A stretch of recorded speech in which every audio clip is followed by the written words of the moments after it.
શ્રી કૃષ્ણ, સ્વાગત છે તમારું મારા નવા બ્લોગમાં. અને આ ભાઈ જો આવ્યા નહોતા, આજે સવારે આવ્યા છે. અને મારું ફેવરેટ ભજન છે, વાગે છે ને હજી બહાર જવું છે, પણ મમ્મી કે આ એક સાંભળી લે ને પછી ભલે બહાર જાય. આ બિલાડી હતી ને કૂતરો છે ને, એટલે આ ક્યારનો બોલ બોલ કરે શ્રીવું કે મને બચાવ આવ. બોલાવું છું તો ક્યારનો આવતો નથી. શ્રીવું આવતર બેટા, લાલા. અને આવું નથી ને નાયડું પાડ્યું. ઊનનો છે ને ઉમા એ આજે બહુ ખારમાં છે, ખબર નહીં કેમ. ઉમા અને આજો ખિસકો તમારો ભાવ ખાવો છે ને, આવું નથી ને આવું છે ને, બધું ભેગું છે. ગાઈઝ આપણે છે ને કાલનો કેરીનો દાબો નાખ્યો હતો ના 2 દિવસ પહેલાનો, હજી પાકી નથી, પણ હવે મારામાં પેશન્સ નથી, એટલે જોઈએ આને સુધારીને કે કાચી નીકળે તો મને તો કાચી ભાવે, એ ખાઈ લઈશ. બાકી છે તો સારું જ છે. હવાના શક બિલકુલ સહી નીકળ્યા. આ જે કાચી જ છે, પણ આ કાચી તો મીઠામાં નાખીને ને ખાવાની એટલી મજા આવે. કોને કાચી કરી આવડતા ભાવ મને કમેન્ટમાં જણાવજો. તો છે ને હે મસ્ત આપણે કેરી ખાધી, પછી મુલતાની માટી અને એમાં ગ્લિસરીન અને મધ નાખીને મસ્ત પેસ્ટ બનાવીને આપણે ફેસ ઉપર અપ્લાય કર્યું, અને જો મસ્ત મારો ફ્રેશ એકદમ ફ્રેશ થઈ ગયો છે.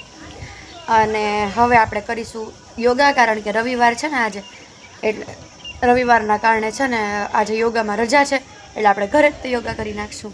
તો ગાઈઝ તમે જોઈ શકો છો કે હું યોગા કરી અને ફ્રી થઈ ગઈ છું, એટલે એક્સરસાઇઝ કરીને યોગા કરી.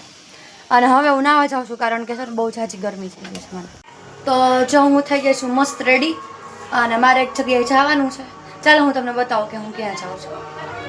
તો ગાઈઝ હું અને મમ્મી અમે 2 જણા નીકળી ગયા છીએ, અને અમારે જવાનું છે હાલીને ધકાવાળી મેલડી છે અહીંયા દર્શન કરવા, અને અહીંયાથી અમારા બાપુજી એટલે કે પરશુરામ દાદાએ દર્શન કરવા માટે ઓલમોસ્ટ 4-4.5 કિલોમીટર જેટલું થતું હશે. ઘડિયાળમાં વાગ્યા છે 6:45. જોઈએ આપણે કેટલા વાગે પહોંચી ગયા છીએ પરશુરામ ધામે. અને મમ્મી ને માસી ને બધા વાતો કરે છે. બધા કમેન્ટમાં જય પરશુરામ અથવા મહાદેવ હર લખી નાખજો. આજે તો ગાઈસ કેટલો ફની ઇન્સિડન્સ તમારી સાથે, અને એ ઇન્સિડન્સથી ખબર પડી કે માણસ હજી જીવિત છે. એકચ્યુઅલમાં થયું એવું કે ત્યાં પરશુરામના પ્રસાદમાં સામો અને બટાટાનું શાક હતું, અને મને એવું કાંઈ થોડાહાર સદતું નથી, વાયુને એવું થઈ જાય. તો મેં મારી બેનને કીધું કે તું અડધે રસ્તે એક જગ્યા છે ત્યાં આવ, હું પણ આવું, આપણે 2 ત્યાં નાસ્તો કરી લઈએ, બહાર કંઈક ચટક બટક કરીએ. તો ફોનના કવરમાં મેં પૈસા રાખ્યા હતા, પણ જેવું એ ભાઈ રિક્ષા ઊભી રાખી ફોનનું કવર ખોલ્યું, પૈસા છે. એ ભાઈને મેં કીધું ઓનલાઈન યુઝ કરો, કરી દો. ના, નથી યુઝ કરતો.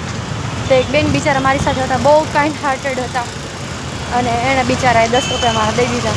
ખરેખર માણસ હજી જીવિત છે, અને દ્વારકાધીશ ભગવાને ઘણું આપે.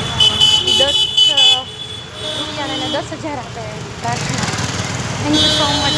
આજનો દિવસ ઇતિહાસમાં, સ્પેશિયલી દવે પરિવારના ઇતિહાસમાં સુવર્ણ અક્ષરે લખાશે, બિકોઝ મારી કામચોર અને સોરી કંજૂસ બેને પહેલી વાર મેં ભેળ ખાધી એના પૈસા આપ્યા છે જીવનમાં પહેલી વાર. અને હવે અમે જઈએ છીએ ઘરે.